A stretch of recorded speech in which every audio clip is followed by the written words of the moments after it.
Bonjour, bienvenue dans ce quatrième épisode de notre Beer Counter. Donc, nous allons parler de la sauvegarde et la restauration de l'état en cas de destruction de l'activité. Donc, je vous rappelle, par exemple, si on change l'orientation du téléphone, l'activité est détruite et reconstruite, ou si on a besoin de mémoire, elle pourrait être détruite. Et donc, on va voir comment gérer ça.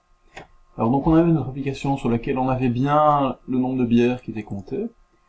Maintenant, le problème, c'est quand notre activité va être détruite, eh bien, on va sauvegarder l'état. Alors pour ça, on a notre méthode qui s'appelle onSaveInstantState. Alors attention, il y a plusieurs versions de cette méthode. Voilà, on va prendre celle qui a qu'un seul paramètre, qui s'appelle le hotState, qui est un bundle dans lequel, c'est un dictionnaire en fait, dans lequel on va pouvoir mettre des informations qu'on souhaite conserver. Donc ici, on va, donc c'est un put, on va mettre un entier dedans, on a besoin d'une clé, donc on va mettre le nombre de bières dedans, nombre de bières, la clé, nombre de bières, la variable. On va aussi sauver le high score, même si on n'a pas encore géré le high score, on va déjà le sauver. High score, voilà. Alors, pour le récupérer, pour éviter de faire des fautes de frappe, on va créer plutôt des constantes pour ces strings, et donc on va utiliser le refactor, et on va faire un extract constant. Et il va d'office nous créer la constante, tout à fait gentiment, donc refactor, extract, constant, et voilà, la constante est créée. Maintenant, quand l'activité sera détruite, on va mettre dans le dictionnaire ces deux valeurs avec leurs clés correspondantes. Si l'on veut maintenant récupérer, quand l'activité est reconstruite, en fait, le onCreate est réappelé, et on a l'état qu'on a sauvé qui nous revient via le paramètre. Donc on a à nouveau le même bundle qui va arriver.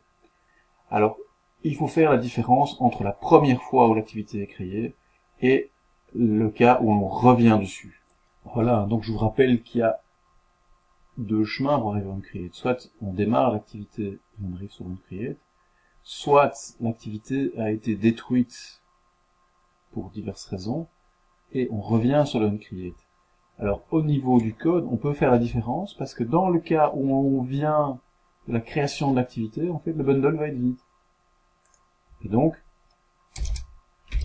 si le bundle n'est pas vide, donc le saveInstantState n'est pas vide, ça veut dire qu'on revient d'une destruction d'activité. Et donc, on peut aller maintenant récupérer dans ce bundle les choses qu'on a sauvées dedans, donc les valeurs qu'on a sauvées dedans. Donc, il suffit de faire les int, on va utiliser notre string, notre constante, nombre de bières.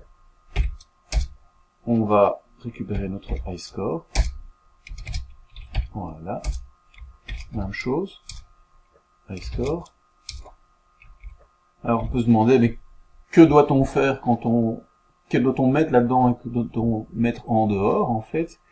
Bien, donc, quand l'activité est créée, tous les attributs sont perdus, donc il faut refaire le raccrochage à la vue, il faut aller récupérer le TextView, il faut aller mettre le listener sur le bouton. Ça, on doit faire dans tous les cas.